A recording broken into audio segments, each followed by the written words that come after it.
Have you ever heard of the first Filipina to step inside the White House? Her name was Clemencia Lopez, and her story is a powerful tale of courage, family, and a fight for freedom that deserves to be told. She belonged to the influential Lopez family of the town of Balayan in the province of Batangas.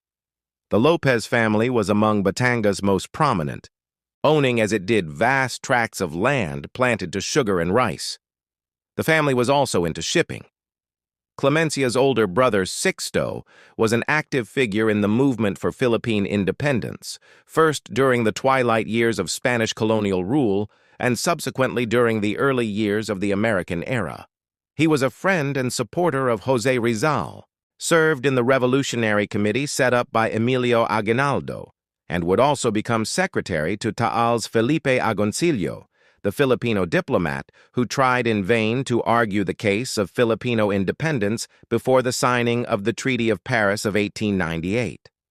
If you think you have been learning from this video, this may be a good time to hit that like button and subscribe to this channel if you haven't done so yet. In 1901, Sixto had traveled to the United States to plead a case for Philippine independence before the American public.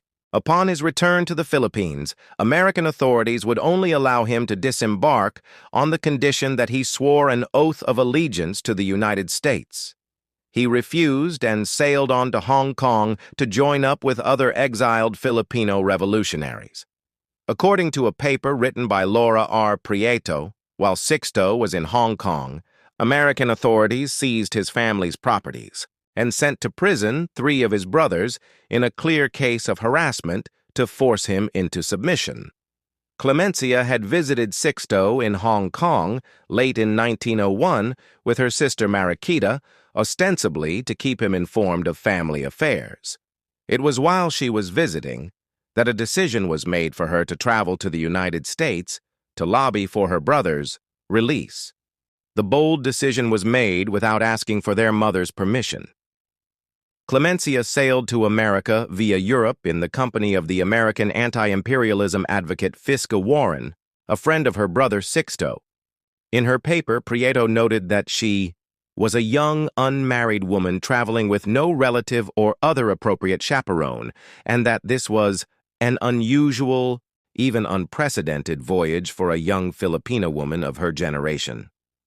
In Boston, where Clemencia was hosted by the Warren family, she was able to meet prominent leaders of America's anti-imperialism movement, which was critical of the United States' colonial policies not just in the Philippines, but also in other territories like Guam, Cuba, and Puerto Rico. In an online article, Laika Benitez Brown wrote that Clemencia enrolled in Boston's Wellesley College to learn English. While the latter was educated, spoken languages before this were presumably her native Tagalog and Spanish, the language of instruction in the schools during the previous colonial era. Initially, the timing of Clemencia's arrival in Boston seemed propitious, because a United States Senate committee had just started hearing testimonies about alleged war crimes being committed by soldiers of the United States Army in the Philippines. It was hoped that she would be summoned as a witness, and thus gain the platform with which to air the case of her imprisoned brothers. In the end, however, the pro-imperialist bloc within the committee ensured that no Filipinos would be called to or appear in the hearings, and even blocked a motion to send a fact-finding mission to the Philippines. Her petition in behalf of her imprisoned brothers, however, were submitted to the committee by the Texas Senator Charles Allen Culberson. Beatriz Beltran, in an article on the Philippine Tatler, wrote that Clemencia was the first Filipina to step into the White House and hold an audience with the President of the United States. This might well have been so. However, any meeting between her and Theodore Roosevelt, 26th President of the United States, was only brief, according to Prieto. Whatever communication there might have been from the American president, Prieto went on, was by way of a response to her written petition saying he did not think anything can properly be done.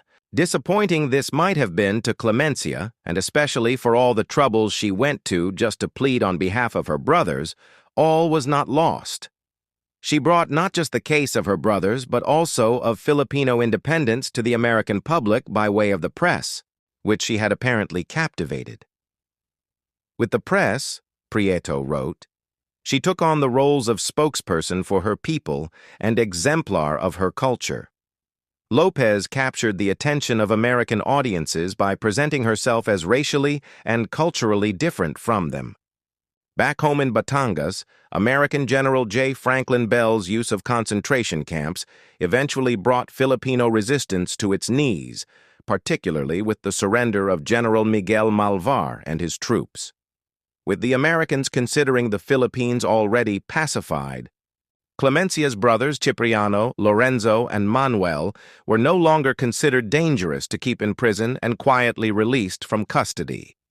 While in the United States, continuing her crusade in numerous speaking engagements championing Philippine independence, Clemencia intermingled with a different type of womanhood than she had known in the Philippines. She was exposed to women who were involved in politics and reform, in contrast to the Maria Clara image that was expected of Filipinas in the era she grew up in. It was, thus, no surprise that upon her return to the Philippines in 1905, she became one of the founding members of the Philippine Feminist Association, which was dedicated to the promotion of social welfare and the encouragement of the participation of women in public affairs.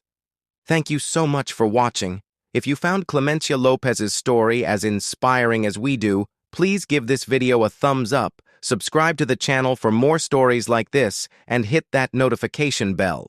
We'd love to hear your thoughts in the comments below. See you in the next video.